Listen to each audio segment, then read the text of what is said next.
On se retrouve avec quoi aujourd'hui? Déjà, c'est un modèle S-Works. Alors là, il est à l'envers, mais bon, c'est pas très grave. Qu'est-ce qu'il y a là-dedans? Ah, premier indice, les pneus. C'est un Epic Evo S-Works, qui je pense va être assez sympa au vu du coloris. On va voir tout ça au montage. Alors avec toutes les roues carbone chez Roval, on a maintenant ce petit kit qui est livré avec des têtes de rayon, des rayons. Donc c'est plutôt sympa, ça permet d'avoir de quoi dépanner. Là, on va sortir les roues. Grande Contrôle T5, c'est le nouveau dessin du Grande Contrôle. C'est plutôt pas mal. Et on a des contrôles SL carbone en 29 bien sûr. Stylé, c'est léger. Et la roue arrière avec la belle cassette Cooper, coloris Cooper XX1. C'est joli aussi. Allez, on va tout poser là, sur le grand établi. Et puis on va sortir tout ça. Ça, je pense que c'est la tige de selle AXS à mon avis. Qu'est-ce qu'on a d'autre là? On va faire, je sais pas ce que c'est. Il y a encore plein de trucs. On va tout mettre sur le pied, on va vous montrer tout ça. Bah voilà la belle bête.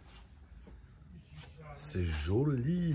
Allez, on va déballer tout ça et puis on va vous le montrer. Alors on retrouve quoi? Les rayons, les deux porte-bidons carbone, la petite SWAT box, je sais pas si vous l'avez déjà vu, vous le verrez, peut-être qu'on ne le mettra pas pour l'expo.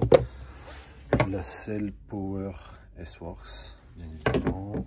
Les batteries XS, le petit tools pour la tige de selle, les commandes vitesse et tige de selle, le chargeur, toutes les pièces qui vont avec. Petit démon de pneus, réglage pour le dérailleur, les petites valves aussi pour le tubeless, etc. Allez, au montage. Voilà les roues complètement déballées. Belle cassette.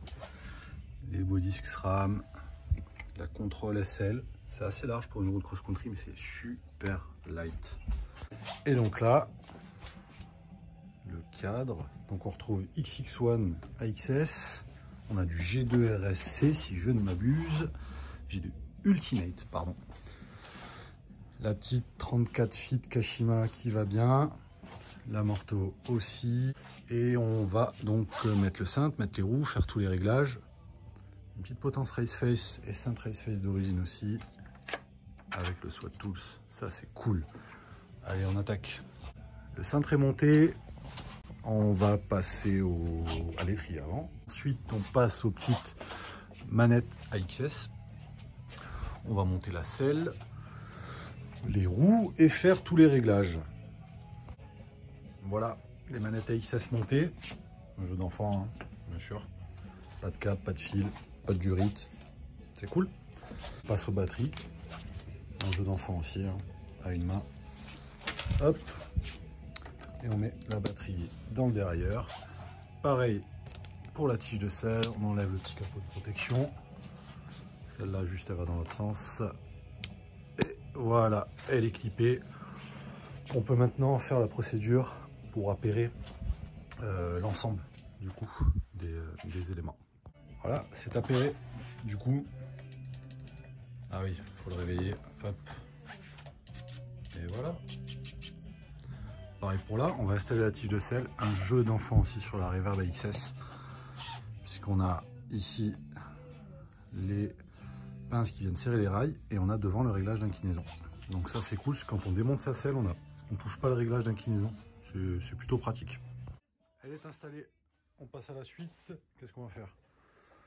On va mettre les roues et aligner les étriers, donc on enlève les petites protection ici pour pas coller les plaquettes, et puis voilà, aligner les étriers, régler la transmission. On va pouvoir installer les porte-bidons carbone et peser l'ensemble. Transmission réglée.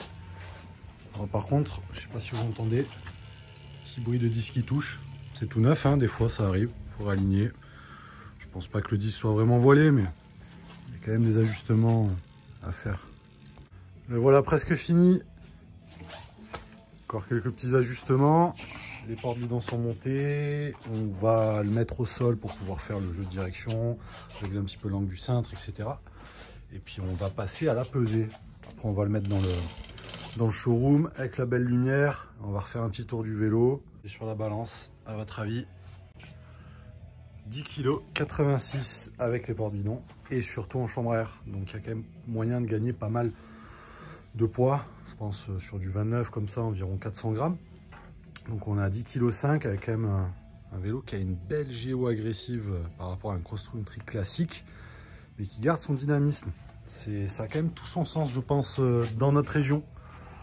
Et en plus de ça, ça a de la gueule. Allez, on va le mettre dans le showroom avec la belle lumière. On se retrouve là-bas. Il a trouvé sa place dans le showroom. Avec son petit frère en dessous, les pics compes, je crois. Les piquets vos compes. Ah, c'est joli à la lumière. Très, très, très joli. Si vous avez des questions, n'hésitez pas. On a d'autres répliques, on a du stop jumper, on a un petit peu tout ce qu'il faut. On connaît pas mal les vélos, donc si vous voulez des petits comparatifs et tout ça, on peut vous dire un peu notre ressenti. Et puis on va partir sur un autre montage. Là on a Grux, d'ailleurs c'est sur là-dessus qu'on va partir, mais pas le même niveau de gamme. On y va, salut à tous!